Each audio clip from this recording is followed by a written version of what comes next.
Hello, everyone that's tuning in. We're just about to get started in about 3 minutes. Thank you, everyone, for coming, and I hope that you enjoy the panel.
All right, so I am actually going to have to adjust where the PowerPoint window is because I didn't really set it up.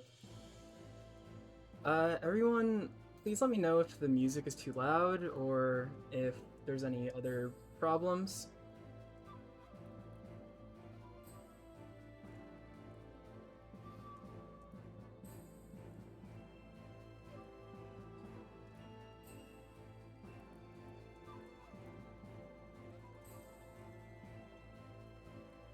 Is that better?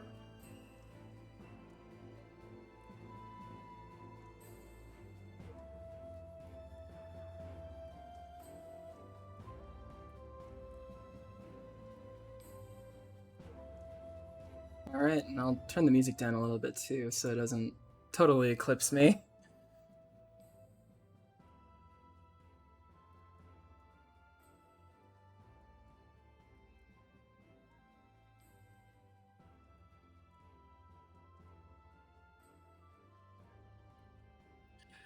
All right. So I think we are about ready to start.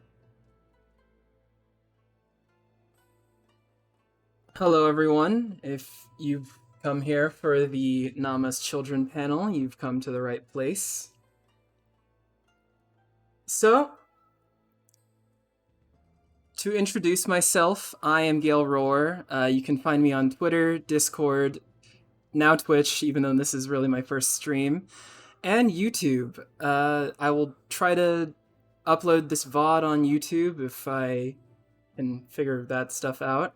But in game, you can find me as Xaya Delamique in Brynhildr or Pelios Rain in Exodus if you play on Primal. Thank you, Zito.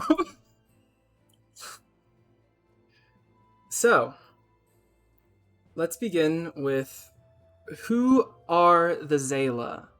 Well, they're the free spirits of the Azim Steppe and a few other areas in the mountainous regions of Athard. They're inspired by real-world Mongolia and are believed to be the chosen of the Dusk Mother Nhaama, which those of you who may have played the Stormblood MSQ will most likely already know this. But did you know that there are actually 51 known tribes of the Xaela?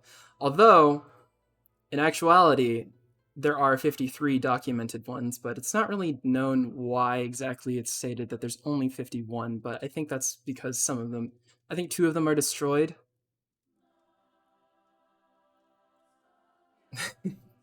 So, first off, before we dive into all of the many tribes, we're going to talk about the glamour that you can use to look like a Xaela. The most common one that you can find is the Nomad set, and you can find this from the level 65 dungeon Bardam's Medal. Right here, I have in front of you all 7 different archetypes of the Nomad set, with my character dressed up as all of them. Now, looking at them, you can see that they encompass a pretty nice ensemble, but sort of the issue with that is that unlike the NPCs, these ones are sadly undieable, which is kind of strange, but I'm kind of hoping at some point Square gives us a dieable version because, well, it's a bit harder to represent your tribe when you can't really decide the colors that you wear. Next up, from some of the NPCs that I've observed in the Azim Steppe, we have the Datharli look, if you want to look like a Datharl. I actually recommend using a healer for this, which is a little disappointing, I guess, considering Sadhu. But a lot of the NPCs that you'll find in the Azim Steppe are kind of haphazardly put together with a whole bunch of different roles and sets. So sometimes you just have to make do. But I think I saw a Sadhu Heaven's Flame in the audience when I looked out, so maybe you can ask them. And of course, to the right of it, we have the Uyagiri look. I dyed it red because I was too lazy to get their actual color for this picture. But if you want to emulate their look, I believe the NPCs actually wear a gatherer's helmet, so I had to substitute with a turban. But otherwise, you can find what essentially you need to fit the look, in addition to where to find them. And the reason I didn't list any roles in there is because you can actually use both healer and caster. So moving along, we also have a Boliri look and a Goro look. For the Boliri look, you can just do this on Ninja with the Gazelle Skin Corselet of Scouting, the Ghostbark Long Gloves of Scouting, pretty much the entire Ghostbark set other than the chest piece and helmet. As for the Goro, there's actually only one. The Kudzu set is dyeable, yeah, but also you can only use that on crafters, so it's not really as usable as most people would probably like. Anyway, so for the Goro set, there is actually only one NPC in the game that briefly makes one appearance in the beginning of the MSQ for the Goro tribe. Well, that's not entirely true. They also appear in the Dataki Chronicles, but I'll get to that later. But if you want to copy their look, this look pretty much, other than the gloves, works for just about everyone.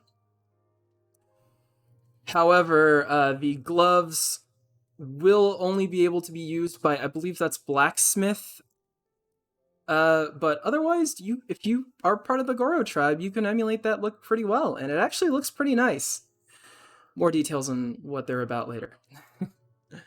Next up, these are the personal glamours I use to show off that I am a Xaela aura, with the shaman on the left, which I am currently using, and a kind of like a hunter striking set on the right, which I can actually switch to right now. Yeah.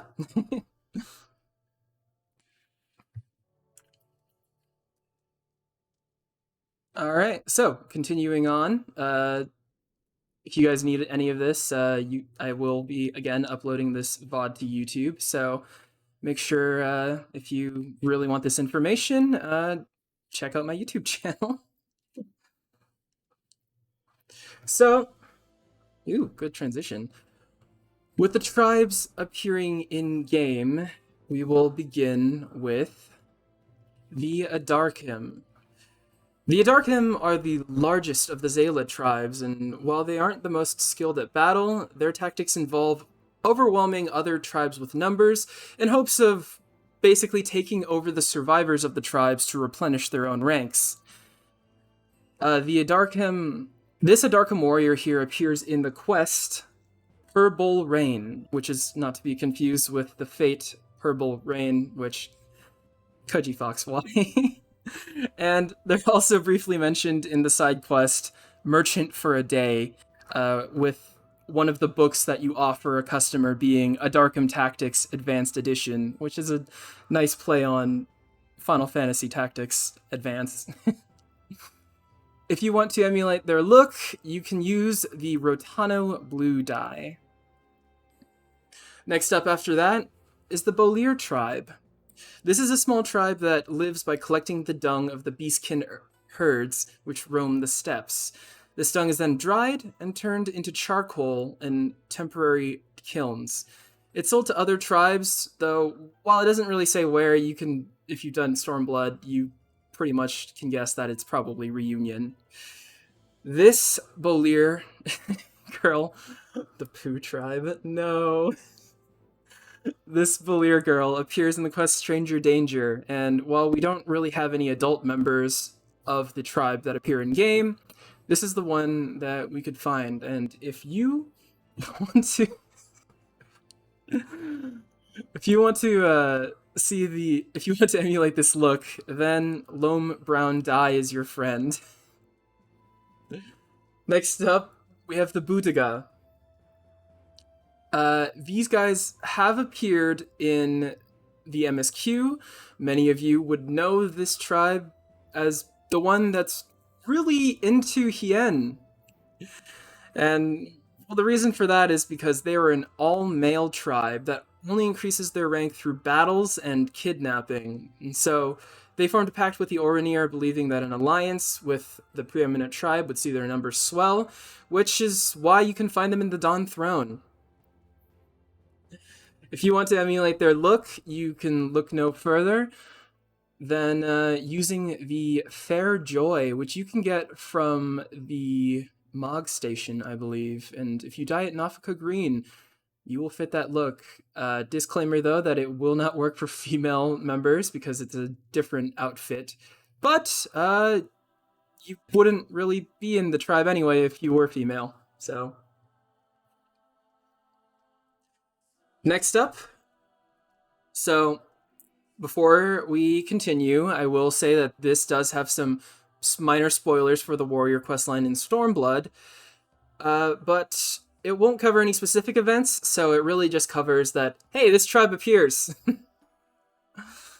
So, continuing on, it is the Chaghan tribe. These guys are an offshoot of the Quarrel tribe, and they enter a berserker rage known as the Will of Karash, which they believe to be a blessing from Nhaama, the Dusk Mother. They commit all manner of heinous acts when Karash takes hold, and some would even slay their own kin and claim it in the name of Mother Nhaama. If you want to emulate these guys' looks, they don't really have a dye on their model, but instead they use the Nomad's Coat of Maiming, which is a little frustrating because they're warriors, and warriors can't even wear that, so... that's the life for us. Players. Anyway, so, continuing on, now going past the spoiler, we have the Datak tribe. These guys cover the most area in their migrations, and they rarely stop in one area for longer than a few bells. Sleeping is done on the saddle, and their tents are only used when the rains are heavy and unbearable. It's less of a hard rule, though, and it's more of an ideal for which they strive, because even if they travel longer and further than any other tribe, these guys actually, fun fact, have the longest fate chain in the game. I need to make sure I move so that I don't get AFK kicked. Okay. But yeah, these guys have the longest fate chain in the entire game and spanning 13 whole fates, which is crazy. Uh, At the end of the fate chain, though, you will actually get their banner, which is an outdoor decoration. So if you like tall flagpoles and if you're part of the Datak tribe, then hey, there you go. It's also tradable, so if you don't really feel like camping the Azim Steppe like I have for the past, like, 4 days, you can buy it on the market board. These guys do have a dark blue dye as their outfit. So, next up, we have the Dazkar. For the Dazkar, if you like male wives and girl bosses, this is the tribe for you. The reason being is because household duties like cleaning, cooking, and child rearing are handled by the males, who will rarely ever leave their family's yurts. So it's very rare to see. Yeah, 4 days. I had to get pictures of every single tribe that appears in the game. It wasn't fun, but well, it was fun, but it was tedious. But anyway, as I was saying, you'll rarely ever see a male Dazkar outside of their temporary settlements. Female Dazkar, on the other hand, are the ones who are tasked with hunting, and so they're actually known across the steppe as being some of the most accurate archers in the realm. So, like I said, girl boss. They appear in the side quest, You Booze, You Lose. So if you want to learn a little more about them than what I've already said here, you can play that side quest. They use Mole Brown for their outfit. Next up, everyone who has played Stormblood should remember these guys well. It is the Datharl. They're an extremely violent tribe with members who revel in massacre, and they're taught from a young age not to fear death because they believe they'll be reincarnated within a year. While they're quick to attack other tribes, their mortality rates are rather high, which means their numbers never quite grow too high, which actually is mentioned in the MSQ, but I won't exactly go into specifics in case you haven't played it. I see, Sadu, that you're cheering me on. So the normal members of the tribe are outfitted in void blue dye, while the children use the kudzu robe of crafting. And of course, we cannot forget Sadu, who uses storm blue instead of void blue. Next up, we have the Nhaama tribe. For this tribe, 1 of every 3 pregnancies results in twins, which means pretty much over half of them have a doppelganger. This can prove a large advantage during attacks because if one of those twins dies, the other one comes up and scares the living hell out of the enemy. You can find only Nhaama kids, unfortunately, in the quest Stranger Danger, which also mentions a couple other tribes as well. These guys use lime green. Next up is the Gessi tribe. A fair number of you may have already done this side quest because it was a continuation of one of the ones that you have to do to get the Ether Current. These guys are masters of the Sling Spear. It's a mid-sized javelin carved from mammoth bone, which instead of being thrown by hand is flung with a leather sling to improve range, speed, and killing power. Small wonder that they were looking for more potent weapons to try and get a more dominant position on the steppe. These guys appear in the quest Enjoy the Silence and use lavender purple dye. Thank you, this will be a VOD later.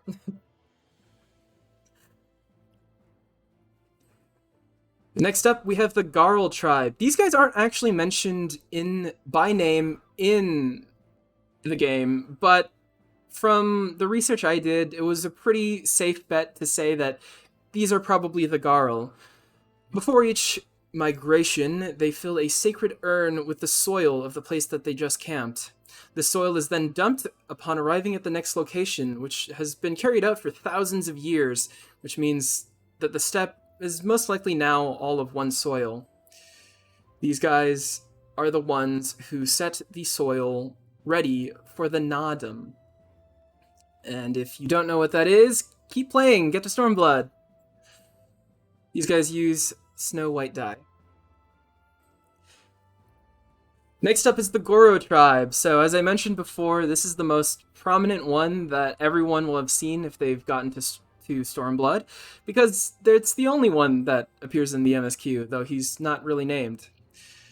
They're kind of wacky. The Goro believe horses to be perfect beings. AFK timer. Oh, sorry. Thank you. The Goro tribe believe horses to be perfect beings, and each male and female, upon their coming of age, is married to a horse of the opposite sex. Reproductive mates are chosen by lots, however, so I really hope they're not getting... Never mind. Because a horse's lifespan is far shorter than that of a Xaela's, though, they're most likely to be wed to several horses over the course of his or her life. I know, I'm just making a joke. Please don't bully Goros. And also, yes, if it is possible to have a Xaela Aura named Majima Goro, for all the Yakuza fans in the stream. These guys use Gabi Bag Brown as their primary dye, though they also mix in some Soot Black dye as well. We covered their outfit earlier, but if you missed it, then you can catch it on the VOD. They also make a small appearance at the end of the Dataki Chronicles Fate Chain as allies, actually, not as enemies. Yeah, I saw Goro Majima. He was great. So next up, unlike before with the Warrior questline, this has spoilers for the Alexander Raid series, which is the normal raid series for Heaven's Ward. So if you haven't gotten to that point, please turn away for like a minute and mute the stream. Or just look at the picture and don't read the words and mute the stream. So, what tribe might I be talking about? The Hotgo tribe. It is a tribe that was recently massacred by the Datharl. The only surviving members left are those who left the tribe to travel on their own and thus were not present during the killing. They were known for their vibrant face paints, which members would constantly change depending on their current mood. There's a lot of trips to the aesthetician, I think that's how you call it. And the known members were almost all slain summoning Alexander, which... There's Mead, she's in the quest line, as well as, I didn't get a picture of Dayan, who is her husband, but if you've done that quest line, you know that they were sent back in time to basically start this tribe. And both Dayan and Mead use metallic silver dye. Okay, those of you who have turned away or have had the stream muted, you can go ahead and unmute.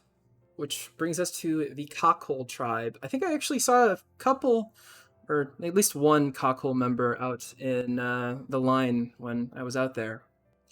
This is a tribe that is made up of orphans and refugees from tribes that have been defeated or destroyed. Many actually choose to combine the name of their old tribe with Cockhole, and though we don't really see in-game how that works, I would imagine it would probably be something like Hotgo Cockhole or Cockhole Hotgo. Either way, this is a very nice tribe because they're basically the found family trope, but unfortunately, while the trope of found family is rather wholesome, their story is not quite. They were recently destroyed by the Budaga, and the remaining population was decimated by disease, though you can still find some of these guys in-game. With Bider, for example. If you see Bider, give him a hug, because, man, I think he needs it. Some of these scattered survivors also live in the Budaga, so if you go to the Dawn Throne and you can play through the side quest Spoils of War. You can actually explore some of that. You can also find their destroyed settlement on the map, which is Kakol Ilo. And of course, the entire reason why I know Baidur is a Kakol is because he mentions it in the quest Silent Banquet. These guys use Regal Purple, which is actually the LunarCon purple dye, so funny coincidence? I don't know. Yeah, the men go to Budaga. So, next up, we have the Ka tribe. The Ka tribe live on the fringes of the Xaela lands, and they actively seek contact with the non-Ari people, introducing many of those aspects of those cultures into their own. It's small wonder, then, why the only Ka member we see in the game is the hunt representative for the Azim Steppe. So, if you ever go to the Azim Steppe, and look up the hunt representative, she will tell you that she is a Ka member. And these guys use the Nomad code of casting, despite that NPC using a bow. And it's dyed brown, which is not possible for us, but would be cool. Sorry, gotta move. Alright, next up. We have the Katayin tribe. These guys are a tribe that remain unseen, hunting goats in the mountains for 9 moons of the year.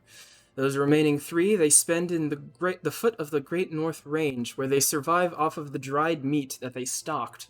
I would imagine that probably means during winter, but it doesn't really go into too much detail. They do appear in the fate Cold Comes the Wind, which I believe is in the southwest part of the Azim Steppe. These guys use Slate Gray, and this is their only appearance in-game. Next up, everyone who's played Stormblood recognizes the Mole! This is a small tribe of devout worshippers of the Elder Gods, and they consult with their deities via a shaman conduit known as a Udgan. I don't know if I'm pronouncing that right. And they do that before making any tribe-related decisions, from important ones like the direction of their next migration to the beasts they will hunt each day for food, as some of you who have done Stormblood may know. The Udgan, however, separate from other Mole, wear white as a symbol of purity and are forbidden from taking life, which is probably... I don't know if Temaloon shows up in the Nadam, but if so... They use blood red for their outfit. However, I would be remiss if I did not show Sirena and Temaloon. And Sirena, unlike the others, for some strange reason uses Dalamud red, which I haven't really found an explanation for. But as for Temaloon, who is the Khatun of the Mole, she just wears the Nomad's Code of Healing, which is already white. Next up, we have the Olkund. While that picture represents them in-game, it doesn't really fit with the lore that we're presented. Effectively, they've gone through selective breeding to ensure that the average height of their tribe reaches over 2.5 yalms. The females, however, are of an average height, and these guys actually appear in a good number of fates, from a tall order to mangas and killing Dezo. The one that I could find in-game used a twin silk robe of aiming, completely undyed, but that's some shade of brown, I'm not really sure. So, next up, we have some minor spoilers for the Dark Knight questline, specifically the Heavensward part of it, so the level 50 quest, not the important level 50 quest. Sorry, that's a little bit of a spoiler. But the second level 50 quest. So, if you're worried about that, then turn away. Otherwise, it really just says that this guy is a Xaela. We're talking about the Oral Tribe! This is a possibly defunct tribe, so I'm thinking this is probably one of the ones that's the 2 that aren't mentioned in that 51 known tribes. And they fled Athard in the wake of Garlean occupation, finding themselves in the highlands of Coerthis. However, because of their Auri nature, they were believed to be of Dravanian descent, which led to Ishgardian soldiers slaughtering them indiscriminately. There's only one survivor of the tribe, and we know that to be Sidurgu. And, well, if you're an Oral, maybe you can do the Dark Knight questline, which you should be doing, because it's a great story anyway, and help him out a bit. They don't really go into details about what he wore, other than just Dark Knight armor, so if you're an Oral member, I guess wear Dark Knight armor. Next up, we have the Oranir. These guys are in the Stormblood MSQ, and they believe themselves to be direct descendants of Azim, the tribe's god of the sun, the Dawn Father himself. They are considered the strongest tribe in the region, and they currently occupy the Dawn throne because of how many times they've won their previous Nadims. I won't go into details about that. If you want to look like them, you want to use honey yellow dye. But if you want to look, this isn't going to be much of a spoiler. Stop you motioning angrily at me. If you want to replicate your little sun glamour, then you want to wear the Nomad's Coat of Fending, which you saw earlier. Little sun. Okay, next up we have again some minor spoilers for the Warrior quest line. So again, this isn't really much of a spoiler other than just saying that they are in the game. And of course I'm talking about the other tribe that's featured prominently, the Querl. The one that we get to know the most is Dorgono, although her father does show up in the Level 80 quest. These warriors wear complete suits of armor crafted from the bones of steppe tigers, which it doesn't really look like that, but she is wearing the level 70 war set, in case anyone was wondering. And so they craft their armor from the bones of steppe tigers, which they kill with their own hands upon their coming of age. You can find the remains of their encampment on the map known as Querl Ilo, and again, they appear in the Stormblood War quest line. These guys use Rust Red dye. Next up, we have another one that people will know, the Kestir. These guys show up in the beginning of when you first arrive in the Azim Steppe at Reunion. And this tribe is interesting because they refuse to speak. They believe that all words are lies and that actions are the purest form of communication. They have founded Reunion, which is a trading hub, which, again, you'll know if you've played Stormblood, and this is where people of the steppe and foreign merchants will trade freely. Though, as some of you who may have done the side quests would know, you require a permit to do so. They appear in the MSQ, and the quest line where you first get the ether current there. If you continue that quest line, you'll also learn more about them. Unlike other tribes that I noticed, their Han does not appear to wear a different color. So, like the other Kestir, they wear lilac purple. And if you see one talking in Say Chat, don't be too harsh on them. Next up, we have the Ugund tribe.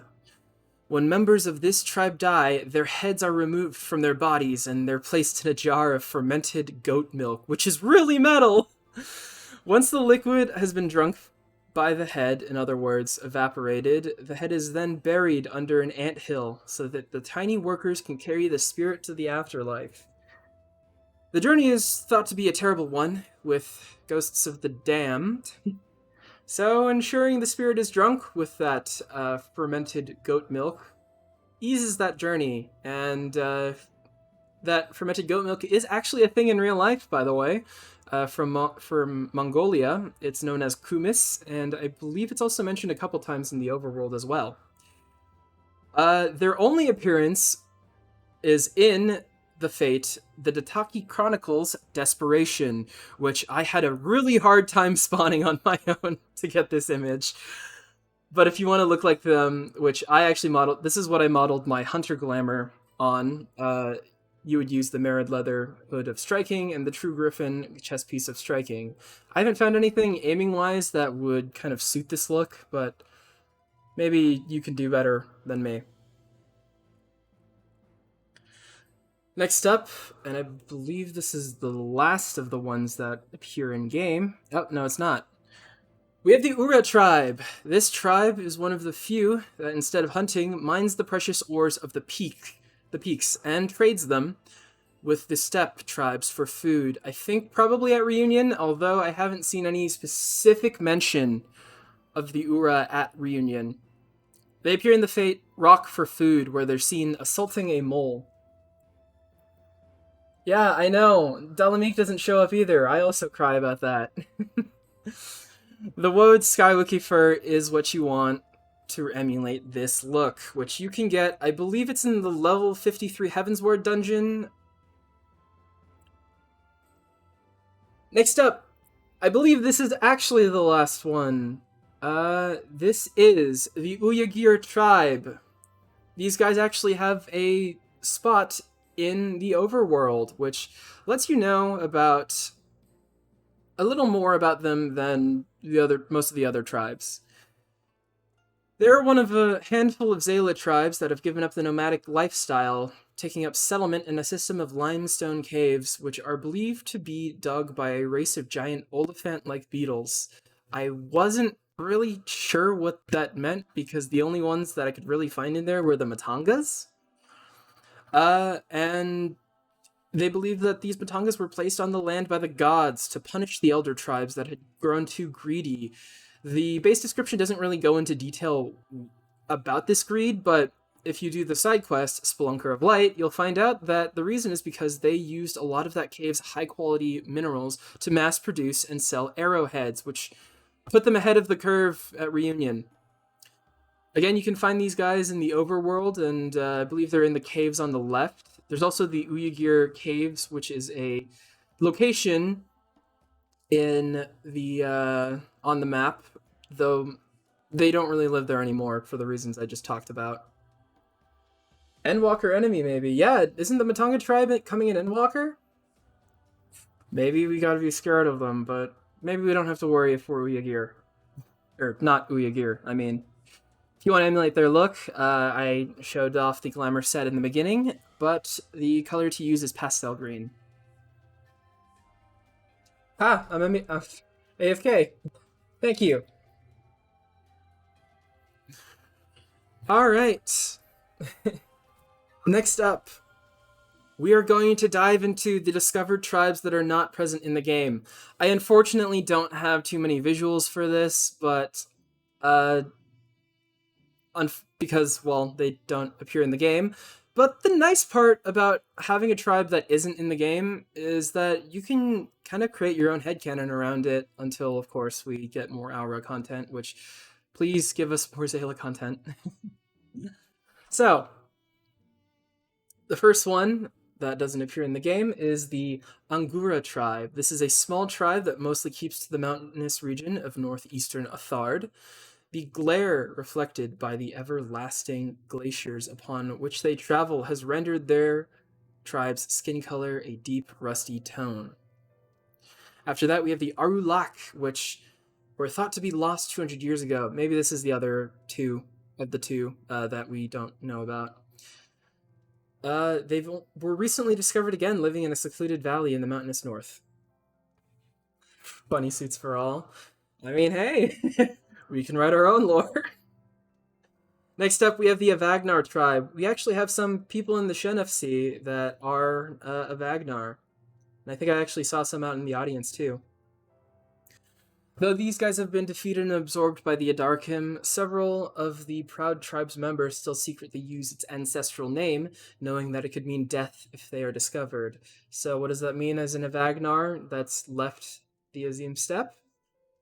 Well, you're probably out of there for a good reason.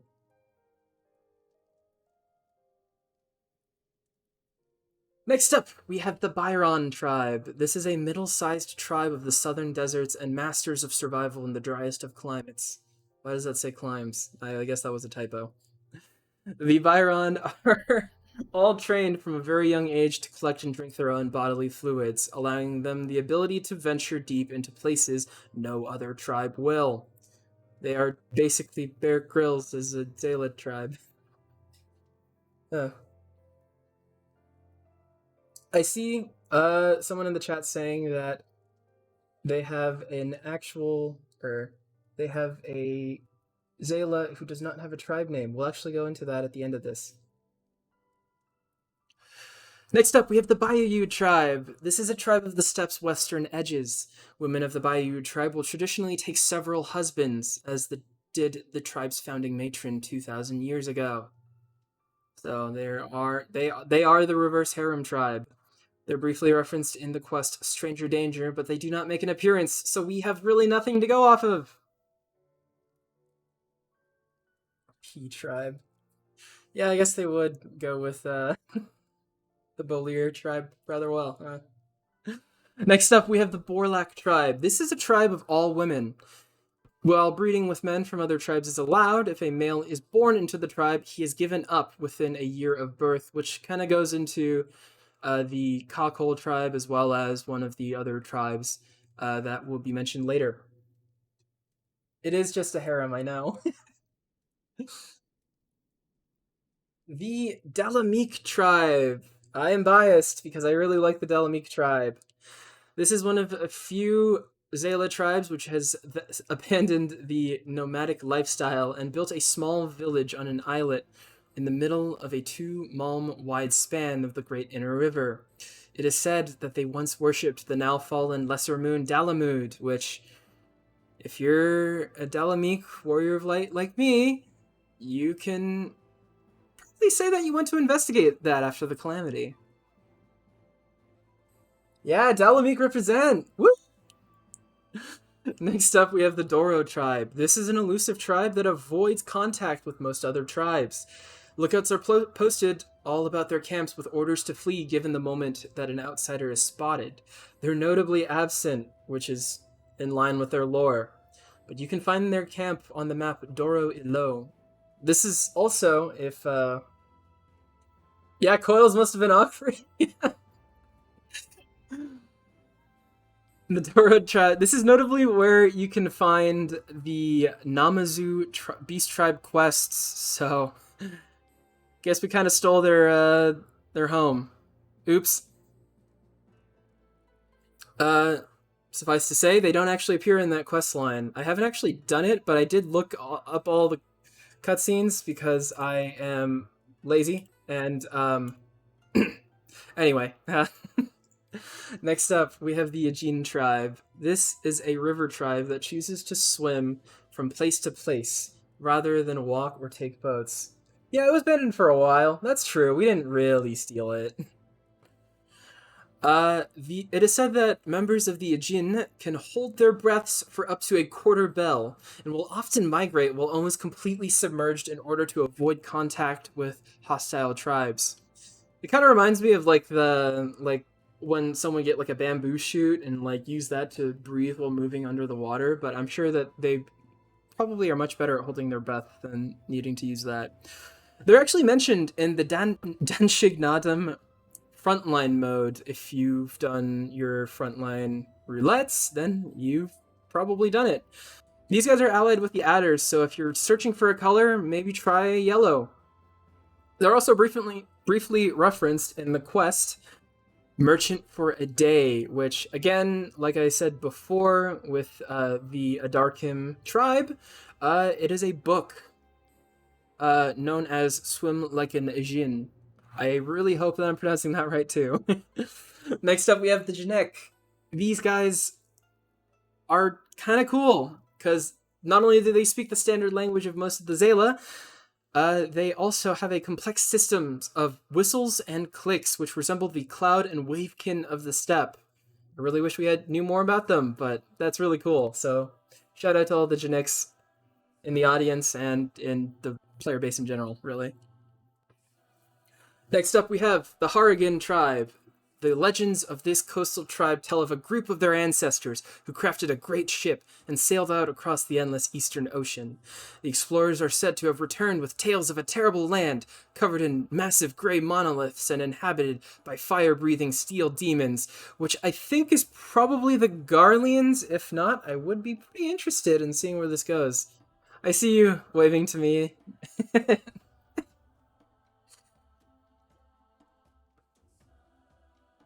All right, next up, we have the Horo tribe, not to be confused with the Doro tribe. These guys live meager lifestyle. Or wait, no, sorry, I'm reading that wrong. Unlike those who live the meager lifestyles of the steppe dwellers, these guys are overweight because it's a symbol of affluence and power. To appear heavier than one in their station, they will drink copious amounts of water to bloat their bellies. Disturbingly, they are also in the Danshig Nadam frontline mode, which they are allied with the flames. So if you're looking for a color, maybe look to the flames and use their shade of purple. I don't really know what that shade of purple is. Or maybe they're black. I think it's black. Yeah. Next up, we have the Arik tribe. As I was saying before with the Borlak tribe, this is the tribe that picks up the male children that are given up by the female warriors, and thus they raise them as their own. So I would think that most of these guys are probably male, but hey, if you're a female Arik, then hey, shout out to you. You're doing a great job at raising these orphans, abandoned kids. I guess they're not really orphans. Next up, we have the Jungid. These guys are the second largest Xaela tribe, and they're mortal enemies with the Karlu. Well, there's another typo in there. I should have proofread this. They will spend the greater part of the year subjugating smaller tribes to swell their own ranks in preparation of their annual battle with the Karlu. The winner gaining control over a large part of the eastern coastlands. They are not shown in the MSQ because they are not at the Azim steppe. They are briefly referenced in the quest Enjoy the Silence as one of the enemies that the Gessi is trying to get more potent weapons against, but unfortunately they do not appear. The white font's a little hard to read. Oh, I'm sorry. But if you check out the YouTube VOD, maybe you'll have a bit of an easier time taking your time with it. Next up, we have, if those of you who were watching the art show earlier might recognize this, this is the Kagan tribe. These guys are a nocturnal desert tribe who worship Nhaama, the Dusk Mother, and they believe that that Azim, the Dawn Father, is their mortal enemy. They believe that they were instructed by their goddess that to step into the sun is to succumb to the evil of Azim, and thus spend their daylight hours in their tents, only emerging to hunt and migrate at night. These guys have an uncharacteristically pale skin for a group of people that live in an almost eternally fair weather locale. I am AFK. Ah. Legal. Alright. Next up, we have the Karlu tribe. I mentioned these guys before. They are the third largest Xaela tribe and are mortal enemies with the Jungid. These Karlu will spend the greater part of the year subjugating... Did I copy this? Did I copy this wrong? I might have. Wait, let me go back. I did copy this wrong. Okay. Wait, no, I'm going too far forward. Ah. No, actually, it really does just say the same thing. Okay, cool. Yeah. All right. We have the Malagud tribe. This is one of the only tribes that accepts people of the Ryan. So those have been exiled or fled persecution. Which we know that the Ryan are kind of the underwater people of the... It's just Like Twix, yeah. You have your June Gids and your Carlus. And we know that the Ryan are considered the chosen of Azim, and they live underwater in the Ruby Sea. Next up, we have the Malkir tribe. These guys are kind of cool because they choose their leader through a very special ritual, which instead of a game of Brawn, they play a game of Karakik. It is a chess-like game played on a circular board divided into 3 rings. I couldn't find anything that was like a real-world analog to this, but the only other thing I could find in-game was this image of a kind of chess-like game, which some of you might recognize as the game Zhangqi. I think I'm pronouncing that right. And if you want to know more about that, you can Google it, because I did not brush up that much on it, I'm afraid. Next up, we have the Mangkad. These guys are a coastal tribe which fight with blow darts made from bones dipped in the poison of the pufferfish.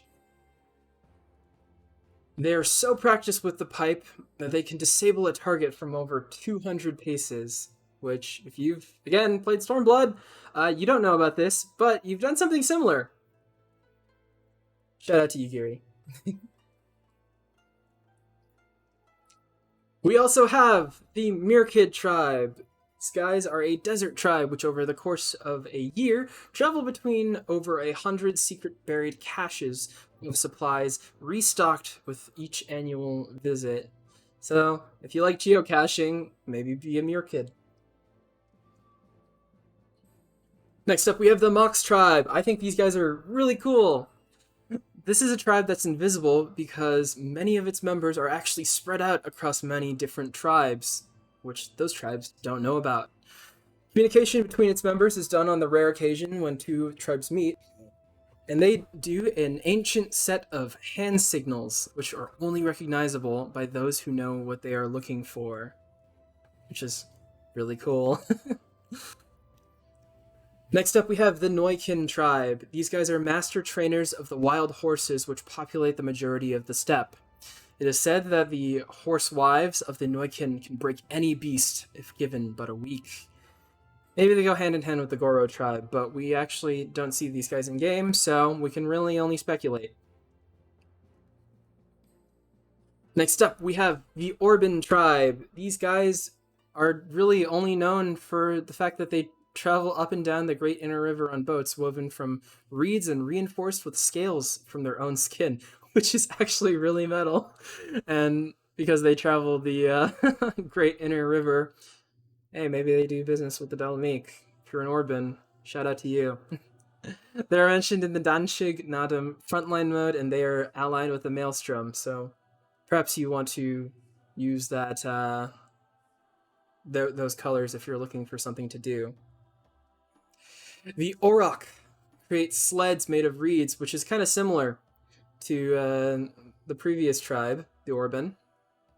But they dip them in horse fat, which helps move their possessions. So instead of using it to travel the river, they just use it to haul stuff around, and children as well. Next up, I've seen you guys in chat. We have the Kali. They're also known as the songbirds of the steppe. They communicate through song, attaching a melody to their words to further add emotion to their meaning. These guys are really cool. Yeah, I see you guys. These guys are briefly referenced in the quest Merchant for a Day. It looks like I forgot to record what the book is, but I believe it's called something like love, something about lovebirds. I don't remember right now. I'm sorry for all the collies. Next up, we have the Sagal tribe. This is a tribe that sees all beastkin as equals with man, and therefore refuses to eat or use them as beasts of burden. As a result, the diet of the Sagal is mostly vegetarian, consisting of steppe shrubs and vilekin, which are bugs. Oh, am I AFK? Oh, I was. Thank you.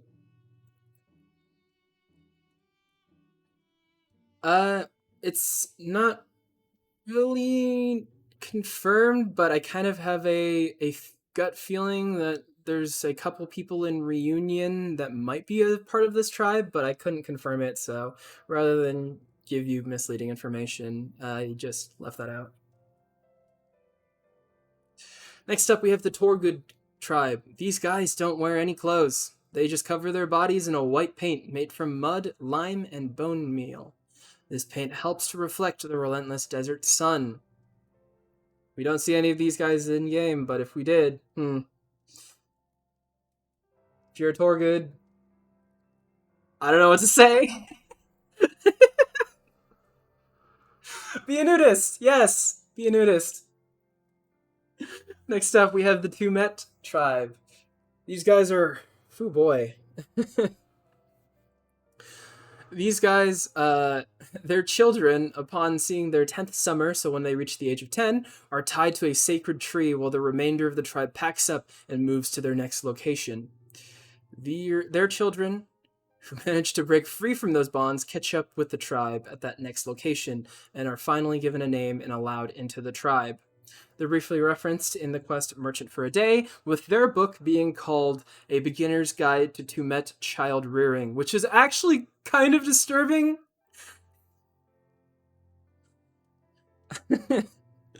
Yeah. Next up, we have the Uramet tribe. This desert tribe has the queer custom of traveling with their elders carried upon their shoulders.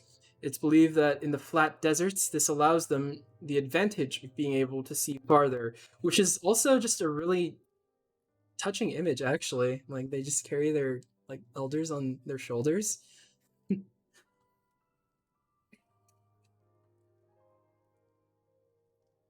Next up, oh, that's fine. It doesn't. I mean, hey, chat's been great. I honestly don't even think I need mods. Don't take that as an invitation. Anyway, so that constitutes the last of our 53 Xaela tribes.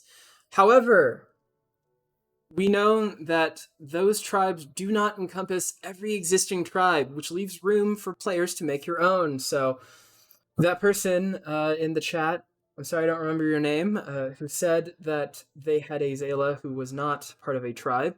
Perhaps you do have a tribe and it's actually just yet to be discovered, or it's been recently destroyed, or perhaps you've just taken an alias to hide your origins.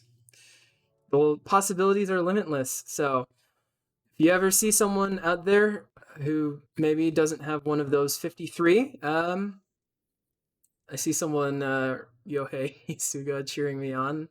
Yeah, like you. Uh, you can, you can come up with your own story, which is, I think, really cool how they left that open ended. All right, so I believe that concludes the panel, which I'm actually surprised I managed to keep on schedule. So, if any of you have any questions, I will try my best to answer them, but unfortunately, I don't know everything because I don't have a copy of Eorzea Encyclopedia, or Encyclopedia Eorzea. And, but I do have both books pre-ordered. Thank you, Kogain. Shout out to him. The Nhaama tribe, we did go over them. Yeah, they're yeah, they're doing a reprint. Be sure to pre-order that book if you're interested in the lore. If you want more of the Azim Steppe in particular, get the second book. But if you want just the list of the tribes, that's in the first book. And you can also find that information online on the wiki as well.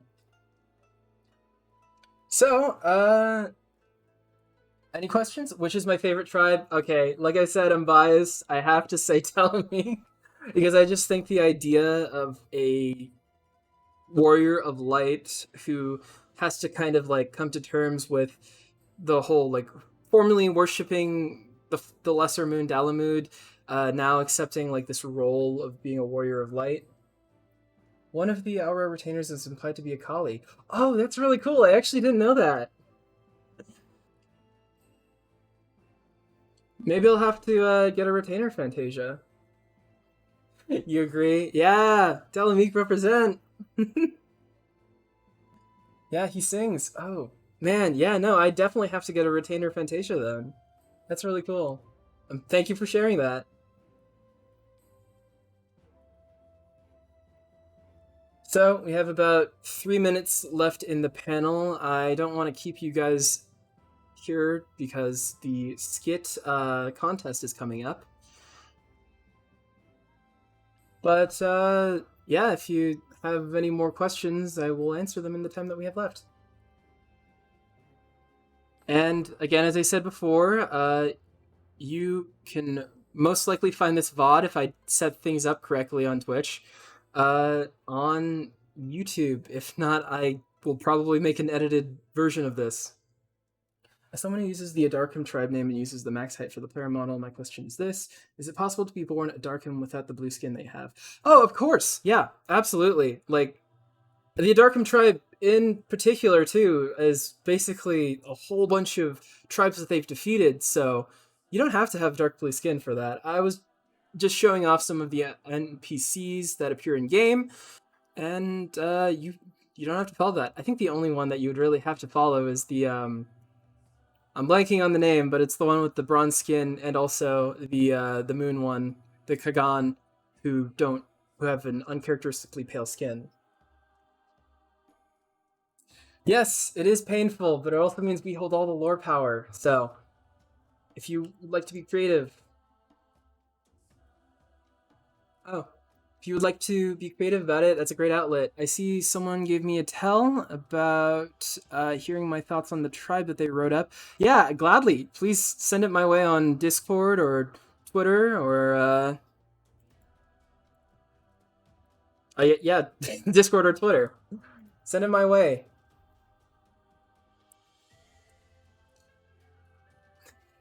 Satu. Yeah, sorry, I'm kind of mostly reading Twitch chat right now because my setup is a little weird.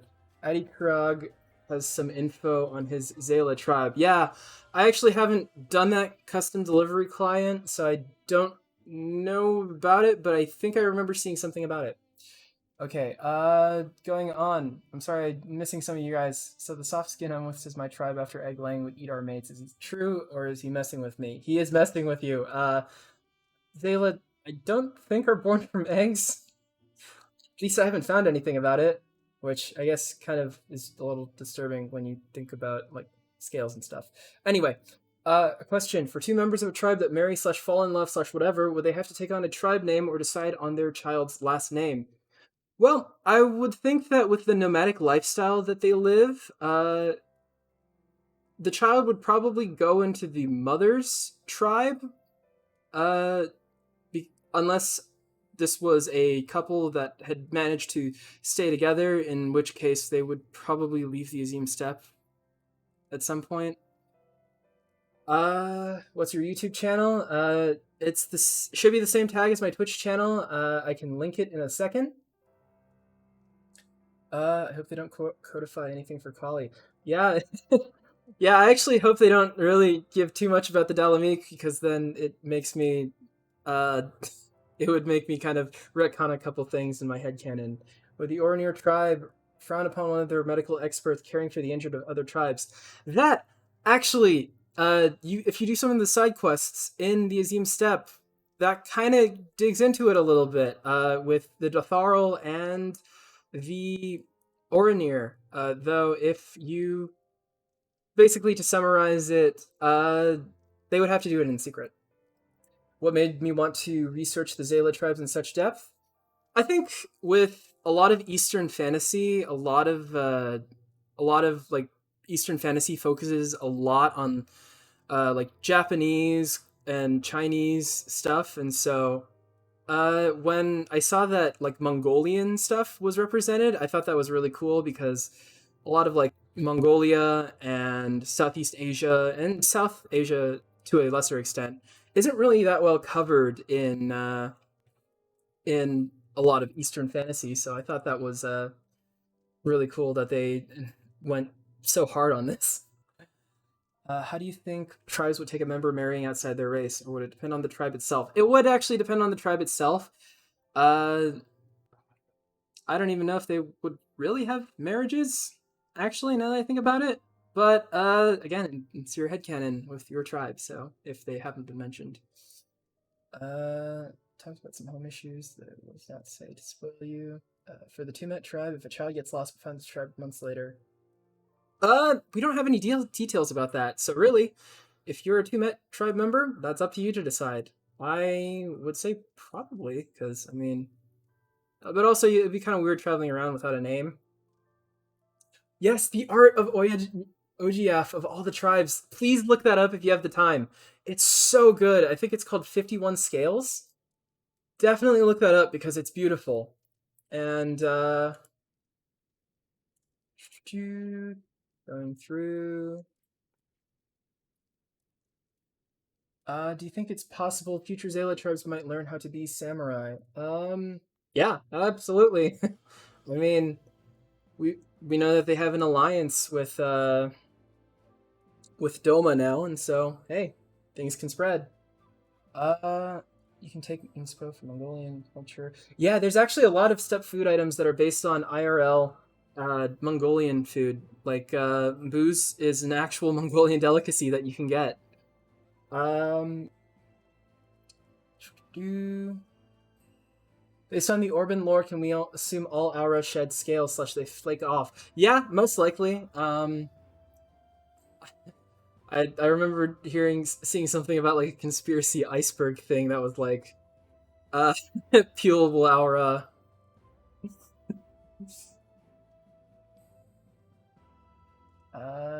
Still going through. I should probably look at the in-game chat. I find it interesting. Whoops. Interesting that none of the Xaela tribes wear the default aura outfits unless those are more Ryan made. The description that is given for those outfits does seem to cover more of like a Xaela lifestyle, but I do find it, yeah, I agree, it's kind of interesting that they don't really show off the outfit in the steppe in any way. Some transcriptions mention husbands, so I assume they marry. Yeah, you're right. Yeah, not everyone stays in the steppe. I mean, we have Yugiri who left the Ruby Sea to become a ninja. So yeah, absolutely. It's your story. Is it possible for a Xaela tribe to join the Garleans willingly? Maybe not one of the ones listed, but it would be a really interesting concept for one that you've written up yourself. Please don't shuck your aura. Don't peel your aura, no.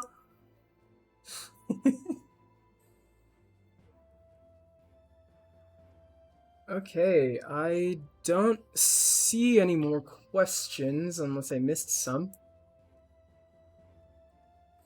But I would like to thank all of you for coming. I was not expecting this much of this many people to show up, and thank you so much. Really, actually, it means a lot to me that you guys all showed up.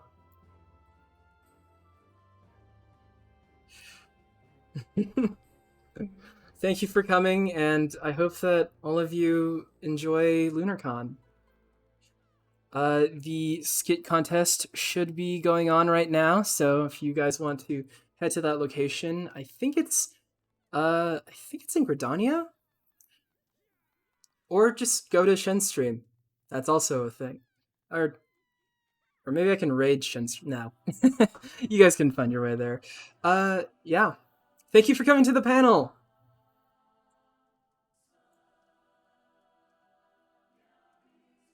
And also, if you happen to run into me in game, either on my primal character, which is Pelios Rain, or my Crystal character, which is this character, Zaya Dalamik, please say hi. And thank you, everyone.